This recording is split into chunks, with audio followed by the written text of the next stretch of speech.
I've always believed that the closest bond in my life was with my sister. My name is Emily, I'm 25, and if you asked anyone who knows me, they'd say my entire world revolves around family. For years, my sister Hannah was my safe place, my partner in late-night talks, the one who cheered me on through heartbreaks and failures. That's why what happened one quiet evening shook me in a way I still struggle to put into words. It was an ordinary night, nothing dramatic, nothing unusual, the kind of evening where the hum of the refrigerator and the soft creak of the floorboards were the only background music. I was on my way to my room, smiling at the thought of finally crawling into bed after a long day. I paused near Hannah's door when I heard her voice, soft, low, and almost conspiratorial, like she didn't want anyone else to hear. She whispered, "Can't wait for Dale to leave." For a moment, I froze. My smile stayed on my face, but my heart skipped. She wasn't supposed to know I was there. She wasn't supposed to say something like that. Dale wasn't just anyone. He was the man I had been dating for nearly 2 years. The man I thought my sister liked, maybe even respected. I pushed the door gently shut, keeping that smile as though nothing had happened. But behind it, my thoughts began to spin. Why would she say that? Was she joking? Was it about me, or was there something else going on I couldn't see? That whisper cracked something fragile between us, and I didn't yet realize it was only the beginning of a much darker truth. Secrets are strange things, aren't they? They can hide in the smallest phrases, the softest tones, and yet they carry the weight to shatter entire relationships. After that night, Hannah's words clung to me like smoke. "Can't wait for Dale to leave." Over and over I replayed them, trying to make sense of what she meant. Did she dislike him? Was she protecting me from something I couldn't see? Or was there a deeper reason, one she never intended for me to hear? The truth is, when you love someone, whether it's family or a partner, you never want to believe they could betray you. But betrayal doesn't always come in the form of dramatic fights or obvious lies. Sometimes it hides in whispers, in glances, in silences that last just a little too long. And when you finally piece it together, the impact feels like the ground giving way beneath your feet. In the days that followed, I began noticing things I had overlooked. Small comments Hannah made, the way Dale sometimes avoided her eyes, the tension in the air when the three of us were in the same room. I tried to brush it off, convincing myself it was just my imagination, but deep down I knew that whisper wasn't random, it was a thread, and if I pulled at it, I would unravel something I might not be ready to face. Before I take you into the first chapter of this story, I want to invite you to stay with me until the very end, because what started as a simple overheard sentence turned into a series of revelations I never could have predicted. If you've ever wondered how one small moment can change everything, this story will show you. The morning after I heard Hannah's whisper, I tried to carry on as if nothing had happened. I woke up early, made coffee, and scrolled absent-mindedly through my phone while waiting for Dale to come downstairs. When he finally did, Hannah was already at the table sipping her own cup. Their eyes met for a fraction of a second before darting away, like two magnets repelling each other. My stomach tightened, but I forced a smile and asked, "Did you sleep well?" They both muttered vague answers, their voices low, their faces unreadable. It was nothing obvious, nothing anyone else would notice, but to me, after what I had overheard, it screamed of something hidden. Later that day, I found myself studying every interaction between them. When Dale offered to help Hannah with groceries, she refused more sharply than necessary. When she left the room, he exhaled in relief, as though her presence weighed on him. I told myself I was imagining it, that the whisper had planted paranoia in me. Still, I couldn't shake the feeling that something lived in the silence between them, something they weren't saying out loud. I wanted to ask directly, but the fear of what I might hear kept my lips sealed. That evening, I joined Hannah in the kitchen while she chopped vegetables for dinner. I tried to sound casual when I said, "You and Dale don't seem to get along lately. Did something happen?" Her knife paused mid-air before resuming its rhythm. "Nothing happened," she said too quickly. "I'm just tired, that's all." I wanted to believe her, but the tension in her shoulders told another story. When Dale walked in moments later, the air grew thick again, like a storm cloud hovering just above our heads. Over the next few days, the strangeness only deepened. I caught Hannah staring at Dale when she thought no one was watching, her expression unreadable, half anger, half something else I couldn't quite name. At the same time, Dale began avoiding family dinners, making excuses to stay late at work or retreating into his phone when we were all together. The man who once charmed my sister with his jokes now acted as though her very presence irritated him, and Hannah, once so warm and open, seemed guarded, distant, as if she was building walls I couldn't see over. One night, unable to hold it in anymore, I pressed Hannah again. We were sitting on the couch, the glow of the TV flickering across her face. "If there's something you need to tell me about Dale, please just say it. I don't want to find out the hard way." Her eyes flickered with something, fear, maybe guilt, but she shook her head. "You're overthinking. Seriously, Em, don't make a big deal out of nothing." Her words were dismissive, but her trembling hands betrayed her calm tone. I let it drop, though the unease gnawed at me like a secret splinter. The more I observed, the more pieces didn't fit. Dale began acting differently around me too, quieter, less affectionate, as though he was distracted. When I asked what was wrong, he insisted work was stressful, yet I couldn't ignore how his eyes occasionally drifted toward Hannah, not with warmth, but with something heavier, like a shadow passing between them. I started questioning myself. Was I being paranoid? Or was there really something happening right under my nose? Each moment carried a double meaning, each word a hidden edge. By the end of that week, I decided I needed answers, even if I was afraid of them. I considered confronting Dale, but the idea of him lying to my face terrified me. Instead, I chose to keep watching, listening for for cracks in their stories. And then one night, I heard another fragment of truth. Hannah was in her room on the phone, speaking in a low voice. I only caught a few words. "He can't stay here much longer," before she closed the door. My heart pounded as I replayed the phrase in my mind. Was she talking about Dale? If so, why? The following morning, I tried to act normal, though my chest buzzed with questions. Dale kissed me goodbye before leaving for work, but I noticed his eyes avoided mine. Hannah sat silently at the kitchen counter, stirring her coffee with unnecessary force. "Big plans today?" I asked, trying to sound light. She shrugged, muttering something about errands. For the first time, I realized how much distance had grown between us, not just because of Dale, but because of secrets she wasn't willing to share. The thought of losing my sister's trust cut deeper than anything else. That evening, the three of us ended up in the living room together, an awkward triangle of silence. Hannah sat with her arms crossed, while Dale scrolled on his phone. I forced small talk, but their answers were clipped, their tones defensive. The tension became unbearable, until finally Hannah stood and left without a word. The slam of her bedroom door echoed through the house. Dale sighed heavily, muttering,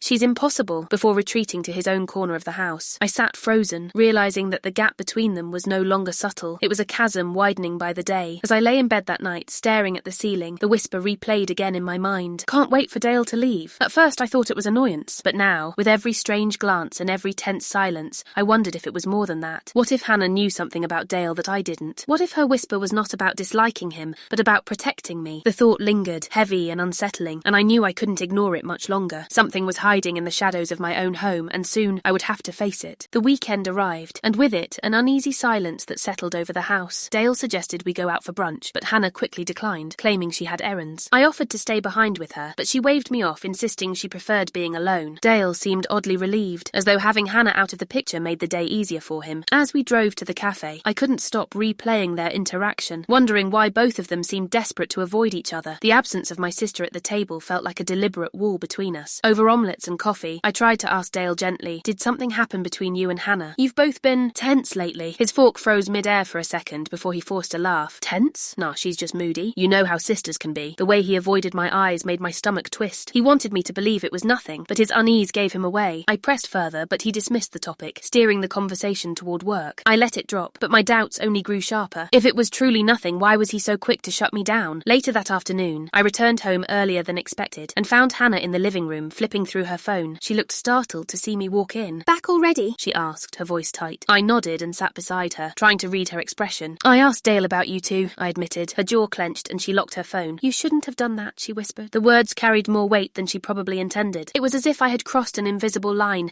and behind it lay something she wasn't ready for me to see. That night, I overheard a sound that made my pulse quicken, raised voices. I crept toward the hallway, where Hannah and Dale stood in the kitchen, speaking in low but urgent tones. "You need to stop," Hannah hissed. "She'll find out." Dale's reply was sharp, almost threatening. "Only if you can't keep your mouth shut." My breath caught, and I pressed myself against the wall, straining to catch more. But before I could, their voices dropped, and the conversation dissolved into silence. I retreated to my room, my mind spinning. What was Hannah keeping from me? And why did Dale sound so defensive? Over the next days, I became hyper-aware of every detail. I noticed Hannah avoiding the kitchen when Dale was there, slipping out of rooms the moment he entered. I noticed Dale watching her when he thought I wasn't looking, his expression dark, calculating. Their dynamic was no longer just awkward, it was hostile. I wanted to confront them both at once, but fear anchored me. What if Hannah had done something wrong? Or worse, what if Dale had? The thought that either of them could be lying made me question not only them, but my own judgment. On Tuesday evening, I finally cornered Hannah while Dale was still at work. "You have to tell me the truth," I demanded, my voice trembling. "What's going on between you and him?" She looked pale, her lips parting as though she wanted to speak, but no words came out. Instead, she shook her head violently. "You don't understand, Emily. It's not what you think." I pressed her, but she stood and stormed to her room, slamming the door behind her. I stood frozen, feeling the distance between us stretch further than ever. The girl who once told me everything was now locking me out of her world. The breaking point came 2 days later. I was searching the pantry when I found Hannah's notebook, shoved behind a row of cereal boxes. I knew it wasn't mine to read, but curiosity burned hotter than guilt. Flipping through the pages, I found scribbled lines that didn't make sense at first. Sentences like, "He doesn't belong here, and she deserves to know." My chest tightened as I realized Hannah had been documenting her thoughts about Dale. The pages were fragmented, scattered, as if she was afraid of writing too much. But the consistent theme was clear. She wanted him gone. That night, I couldn't look at Dale the same way. As he sat across from me at dinner, casually discussing his day, all I could hear were Hannah's written words echoing in my mind. "He doesn't belong here." My fork felt heavy in my hand, and every smile he gave me seemed rehearsed, artificial. For the first time, I wondered if Hannah's whisper hadn't been about annoyance, but about danger. What if she was trying to protect me from something I couldn't yet see? The thought sent a chill down my spine, one I couldn't shake even after he kissed me goodnight. Lying awake in the dark, I pieced together every clue, the whispers, whispers, the arguments, the notes. It was no longer paranoia. Something real was happening, and both of them were hiding it. But the most painful part wasn't Dale's possible betrayal. It was Hannah's silence. Why couldn't she trust me enough to tell me the truth? Why was she carrying this weight alone? As I stared at the ceiling, one thought crystallized in my mind. If I wanted answers, I'd have to dig for them myself, and I was prepared to uncover whatever secret they were so desperate to keep hidden, no matter how much it hurt me. The next morning, I woke up with determination coursing through me. I couldn't just sit back and wait for the truth to reveal itself. If Hannah and Dale were hiding something, I needed to know. I started small, paying close attention to their routines. Dale usually left his laptop on the dining table before heading to work, so one day when he was in the shower, I risked opening it. The screen demanded a password, of course, but the background image, a photo of us smiling at a beach trip, stung me. How could someone capable of keeping secrets still play the role of the perfect boyfriend so convincingly? Later that week, I followed Dale's car after he claimed he was working late. My hands gripped the steering wheel so tightly they hurt, my breath shallow with adrenaline. He didn't drive toward his office, but instead stopped at a quiet coffee shop on the edge of town. I parked across the street, watching as he stepped inside. Minutes later, my heart nearly stopped when I saw Hannah walk in through the same door. I felt betrayed, furious, and terrified all at once. They sat at a corner table, speaking in hushed tones, leaning in close. From where I was, I couldn't hear a word, but their body language screamed of urgency and secrecy. I wanted to storm in, demand answers, but my fear of what I might discover kept me frozen in the car. After about 20 minutes, Hannah left abruptly, her face pale and tense, while Dale lingered a little longer before heading back to his car. I ducked down in my seat as he drove past, my heart hammering against my ribs. They had lied. Both of them, and the worst part was I had no idea why. The whisper, the notebook, the arguments, it was all connected, but the picture was still blurry. That night, when Hannah came home, I waited for her in the living room. "Where were you?" I asked casually, though my voice shook. She flinched slightly before answering. "I told you, I was running errands." The lie rolled too easily off her tongue. I wanted to scream that I had seen her, that I knew, but something inside me held back. Instead, I nodded slowly, forcing a smile I didn't feel. For the first time in my life, I felt like I didn't recognize my own sister, and that realization broke me in ways I hadn't expected. Over the following days, I started noticing how Hannah avoided me more and more. She would lock her door, keep her phone closed, and leave the house without explanations. Dale, on the other hand, grew oddly attentive toward me, showering me with affection that felt exaggerated, like he was overcompensating. The duality of it all made me dizzy. Were they against each other, or were they united in hiding something from me? Every smile from Dale felt poisoned, and every silence from Hannah felt like a betrayal. One evening, I decided to test Dale. Over dinner, I casually mentioned the coffee shop, watching his reaction carefully. He froze for half a second before covering it with a laugh. "Oh yeah, I had a quick meeting there the other day. Nothing special." His eyes darted away and I knew he was lying. My appetite vanished, replaced by a cold pit in my stomach. If Dale could lie so easily to my face, what else had he been hiding? And why was Hannah willing to play along? I excused myself early, retreating to my room where I cried silently into my pillow. The pressure built until I couldn't stand it anymore. I decided to confront Hannah directly. No more vague questions, no more waiting. I walked into her room one night without knocking, finding her hunched over her notebook again. She jumped when she saw me snapping it shut. "Emily, you can't just barge in," she shouted. "Then stop hiding from me!" I snapped back. Tears welled in her eyes, and for a moment, I thought she would finally confess. But instead, she whispered, "You wouldn't understand," before brushing past me and leaving the room. Her words haunted me, echoing long after she had gone. At that point, I realized Hannah wasn't going to tell me willingly. If I wanted answers, I had to take them. So the next morning, while she was in the shower, I snuck into her room and grabbed the notebook from under her pillow. My hands shook as I flipped through the pages again, searching for clarity. Among the fragmented lines, I found a new entry I hadn't seen before. It read, "If she finds out, everything changes. But she has to know before it's too late." My throat tightened as I tried to decode the meaning. What was too late? Too late for what? With every passing day, my home felt less like a sanctuary and more like a trap. I couldn't trust my sister. I couldn't trust my boyfriend. And I couldn't even trust my own instincts. The whisper that once seemed small now loomed like a prophecy over me. Hannah wanted Dale gone, but not because of petty annoyance. Something deeper, darker was at play. And if I didn't uncover it soon, I feared the secret would destroy not just our bond, but my entire life. The following days passed in a haze of suspicion and silence. Every moment with Dale felt staged. Every interaction with Hannah loaded with unspoken words. I was tired of playing detective in my own home, tired of tiptoeing around the truth. One evening, I decided enough was enough. When Dale came home from work, I confronted him directly. "Why did you meet Hannah at the coffee shop?" I asked, my voice firm. His face froze before quickly reshaping into a casual smile. "Coffee shop? Oh, you mean when I ran into her? Total coincidence." The lie was smooth, but his trembling hands betrayed him. I pressed further, refusing to let him dodge me. "She wasn't surprised to see you. You talked for 20 minutes. That wasn't a coincidence." His smile faltered, and for the first time I saw a flicker of panic in his eyes. "Emily, you're imagining things," he said softly, reaching for my hand. I pulled it away. My heart hammered as silence stretched between us. He sighed and muttered, "I don't want to fight," before retreating upstairs. But his reaction confirmed what I already knew. There was something between them, something big enough to make him sweat under pressure. That night, I confronted Hannah again, this time with no hesitation. frustration. I stormed into her room, notebook in hand, flipping to the page that read, "She has to know before it's too late." Holding it up, I demanded, "What does this mean? What am I supposed to know?" Hannah's face turned pale and tears filled her eyes. She shook her head violently, whispering, "I can't tell you. Please don't make me." Her voice cracked, and I felt my anger turn into fear. "Why not?" I begged. She only whispered, "Because it will break you," before burying her face in her hands. Her words rattled me to my core. The following day, I tried a different approach. Instead of asking questions, I observed quietly, waiting for their guard to slip. That afternoon, Dale received a phone call he thought I couldn't hear. His tone was sharp, urgent. "She's getting suspicious," he said into the phone. My blood ran cold. Who was he talking about? Me, Hannah? I crept closer, but by the time I could catch more, he had hung up. When he saw me in the doorway, he forced a smile, pretending nothing had happened. I excused myself calmly, but inside, my panic grew like wildfire. Hannah, too, seemed to be on edge. That evening, she knocked on my door and sat hesitantly on the edge of my bed. "Emily, you trust me, right?" she asked softly. Her eyes searched mine, desperate for reassurance. I nodded slowly, though my throat felt tight. "Then believe me when I say you need to keep your distance from Dale. Promise me." Her words were direct, more urgent than ever, but still without explanation. I grabbed her hand. "Then tell me why," I begged. Tears welled up in her eyes, but she only shook her head. "If I tell you, you'll hate me forever." She left before I could stop her. Sleep became impossible. Every shadow in my room seemed heavier, every creak of the house louder. I kept replaying Hannah's plea in my mind. Keep your distance from Dale. If she truly believed he was dangerous, why wouldn't she tell me everything? Or was she hiding her own guilt? My head spun with conflicting theories until I couldn't take it anymore. I decided I had to catch them together, with no room for denial. Only then would I force the truth into the open. My chance came sooner than expected. The next day, Dale left his phone on the counter while stepping out to grab something from his car. My hands trembled as I picked it up, scrolling through his messages. Most were innocuous, work chats, random texts.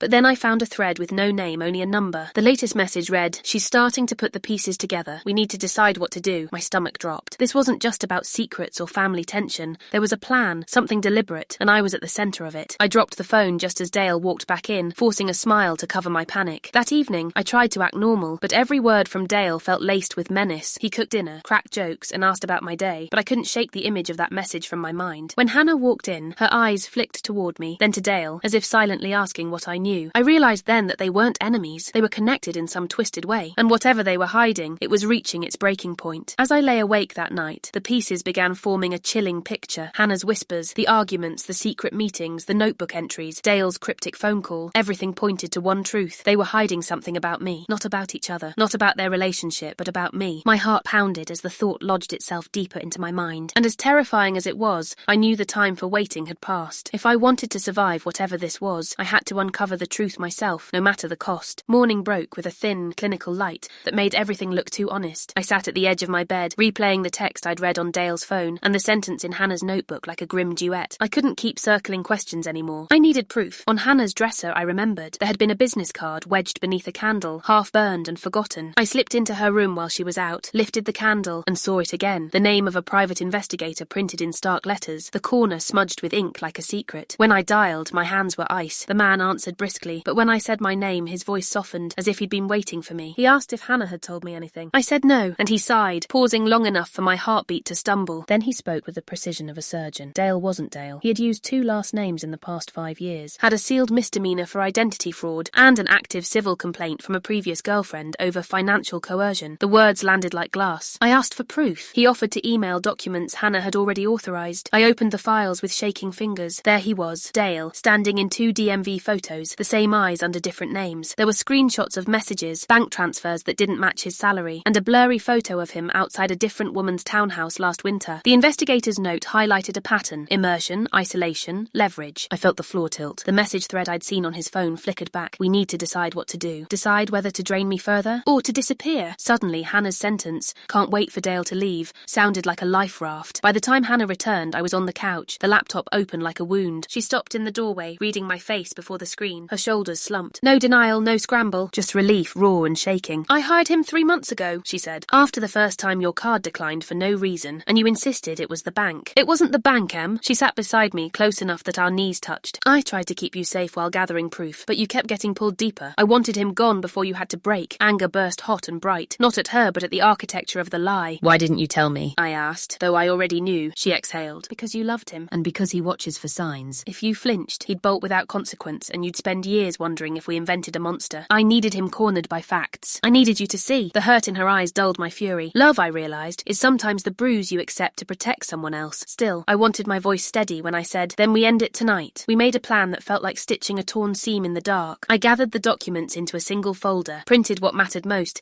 and put a spare set in my glove compartment. Hannah suggested we invite him to dinner, keep the conversation warm, then pivot with the evidence and an ultimatum. If he tried to twist or threaten, we'd call the investigator on speaker and read dates, accounts, names. I deleted my mobile banking app, froze 2 cards, and changed the passwords to my email. The preparation steadied me. It gave my fear a list and a spine. When Dale walked in that evening, he smelled like cologne and rain. He kissed my cheek, light as lint, asked about my day, and complimented the pasta Hannah had set out. The normalcy was a performance I felt in my teeth. We ate slowly, and I noticed the way his hand hovered over his phone, like a hunter resting on a rifle. After plates were cleared, I stood and brought the folder to the table. The room cooled a degree. "We need to talk," I said. Hannah's gaze locked with mine. An invisible wire pulled taut between us. I slid the first page across, the DMVs side by side. He barely glanced before smiling, the shape of it wrong. "Looks like a clerical mix-up," he said, voice smooth as lacquer. I placed the bank transfers next, then the complaint, then the investigator's summary. His smile flattened, the skin around his mouth sharpened into something I recognized from nights he thought I wasn't looking. "Where did you get this?" he asked low. "From the truth," Hannah said. My hands didn't shake. "You're going to leave tonight. No scene, no threats. I've frozen accounts and backed up everything. I won't call the police if you walk." For a heartbeat, I saw the calculation in his eyes, cold numbers moving behind glass. He leaned back, amusement flickering like a bad light. "You think you can scare me with printouts?" he asked. "You think anyone will believe 2 dramatic sisters over me?" He reached for his phone, but Hannah was faster, sliding it off the table with a clatter. "We don't have to scare you," I said, steady. "We just have to stop you." I dialed the investigator, put him on speaker. He introduced himself, recited dates and aliases in a measured cadence, then paused. "Mr. Harper," he finished, using the other last name. "Do you understand?" Something shifted. Not victory, but gravity. Dale inhaled, slow, like tasting a new atmosphere. The performance peeled away. "Fine," he said, voice flat. "I'll go." He stood, and for a second my body braced. An old reflex I hadn't acknowledged before. But he only grabbed his keys. At the door, he turned and looked at me, not angry, not pleading, empty. "You'll regret this," he said. Hannah stepped forward, the notebook clenched at her side like a badge. "We already regret enough," she answered. The door shut. The house exhaled, and I realized I'd been holding my breath for months. Silence poured into the spaces he'd occupied, and in that silence, grief arrived. Not for him exactly, but for the version of myself that had believed the dream he'd sold. I cried, ugly and uncontrollable, until Hannah gathered me like she used to when we were kids, her hand moving circles between my shoulders. "I'm sorry," she whispered, "for the secrecy, for the hurt." I shook my head. "You saved me." The words felt both too small and exactly right. Trust, once cracked, doesn't reseal. It grows back different, with seams that remember. But that night, ours began knitting. We bagged his leftover things, a quiet ritual of return. Every shirt, every cologne bottle, every photo frame found its way into a box like artifacts from a false religion. I changed the sheets, opened windows, let September air fold into the rooms. Hannah brewed tea, and we sat on the floor, backs against the couch, the folder between us like a campfire. "What happens now?" I asked, voice small. She smiled, tired but certain. "Now we file what needs filing. We talk to who needs to hear. We eat pancakes at midnight because we can, and we start telling the truth again." Later, alone in my room, I stared at the ceiling where I'd once watched a future form. It was gone, yes, but in its absence, another horizon started to sketch. One where my boundaries were bright, where my sister and I were a team again, where whispers weren't warnings but jokes across a kitchen table. I texted the investigator a thank you, blocked Dale's numbers, and set my phone face down. Then I wrote a note, small and fierce. "I choose me and I choose us." I slipped it into Hannah's notebook, knowing tomorrow's ending would begin like that.